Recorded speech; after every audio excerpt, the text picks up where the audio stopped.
Thank you very much, Medasipi. To all your excellencies, good afternoon. Good afternoon. Thank you very much. Esteemed guests, all of us gathered here, distinguished ladies and gentlemen, I welcome all of you to our beloved country, the land of freedom and justice, and a beacon of Pan-Africanism. As we open this year's Africa Prosperity Dialogues, let me continue by extending the warmest Ghanaian greetings, Akwaba, to each one of you. Connect, integrate is a call to action for all of us to reset and accelerate Africa's journey towards integration and shared prosperity. It aligns perfectly well with the vision of our continent's founding fathers and mothers too. Since independence, Ghana has remained steadfast in its commitment to Africa's integration and unity. Today, we continue to champion this cause by actively supporting initiatives such as the AFTA, which is headquarters here in Accra. We commend the Africa Prosperity Network and the AFTA Secretariat for creating this platform, which brings together leaders from all over, both from the public and private sectors of our continent, to dialogue and find solutions to lasting, sustainable development. Distinguished participants, Africa's fragmented markets are a significant barrier to our economic potential. While our continent boasts of a population of 1.4 billion people and a combined GDP of more than 3.4 trillion, a significant part of the potential remains unfulfilled and will continue to do so if our markets remain divided. Integration is not just a theoretical concept. It is a lifeline to our collective future. By breaking down barriers and creating a single market, we can unlock immense opportunities, create jobs for our youth, and Madam Zunwa, I agree with you, so we don't watch them drowning in other waters. We can also, by so doing, lift millions out of poverty. These dialogues are unique because they bring together voices from diverse sectors, trade, industry, banking, and more. And they ensure that Africa's single market is inclusive and representative. For example, women have long been at the forefront of trade on this continent, dominating cross-border businesses, and yet we continue to face significant barriers, from cumbersome regulations to inadequate infrastructure. Removing these impediments is not just a moral imperative, it is an economic necessity. Ladies and gentlemen, if Africa is to realize the dream of a single market, we must prioritize infrastructural development.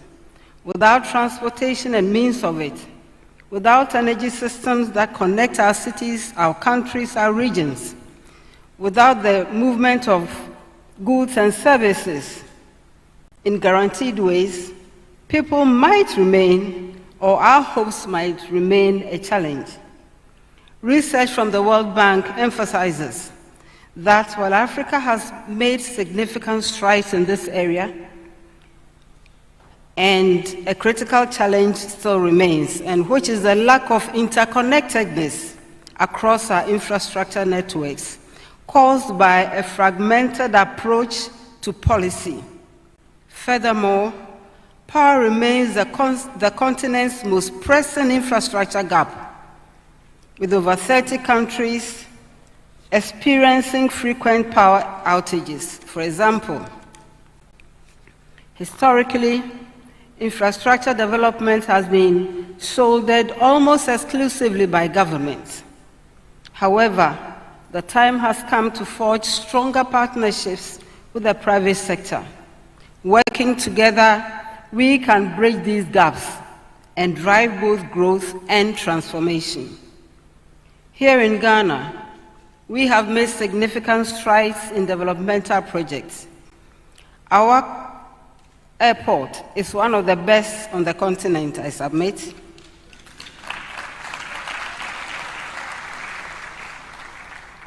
And it remains a hub for regional and international travel. Our ports are being modernized to facilitate trade, and we are expanding our road and railway networks to connect key economic zones. In addition, Ghana's investments in energy infrastructure are aimed at ensuring reliable and affordable power for industries and for households too. I must commend His Excellency the President of Ghana for his firm commitment to the development of infrastructure as a cornerstone to our economic transformation. However, as we celebrate our achievements, we must recognize that much more remains to be done across the continent and in the various regions and countries. Another important area is digital infrastructure. Mobile technology has already revolutionized financial inclusion in Africa, where services such as mobile money platforms bring banking services to the unbanked and brings banking services close to the consumer. In Ghana, we have prioritized mobile payments interoperability to ease trade and promote financial inclusion. Imagine the transformative impact of this technology. Imagine if this technology were scaled across the continent to enable seamless transactions between businesses and consumers in different countries. To expedite the single market agenda, we must invest collectively in building robust digital infrastructure. Besides connecting people and markets, this will also drive innovation and entrepreneurship. As we deliberate on these issues, I call on all of us as leaders to embrace and champion and expand this initiative. The success of the single market depends on our collective will and decisive action.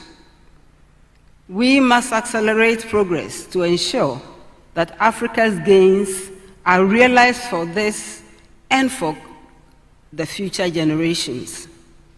Distinguished ladies and gentlemen, as we engage in today's sessions and deliberations, I encourage all of us to work, to network, to collaborate, to share ideas that move us closer and closer to a single African market. And while we are here, please take some time to experience Ghana. I believe you will enjoy some of our food.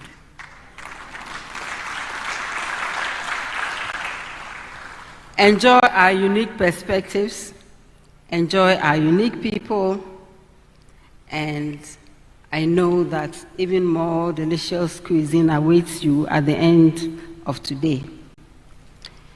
Allow me to thank you and extend thanks again to the organizers for this kind invitation. Thank you very much. Ladies and gentlemen, the Vice President of our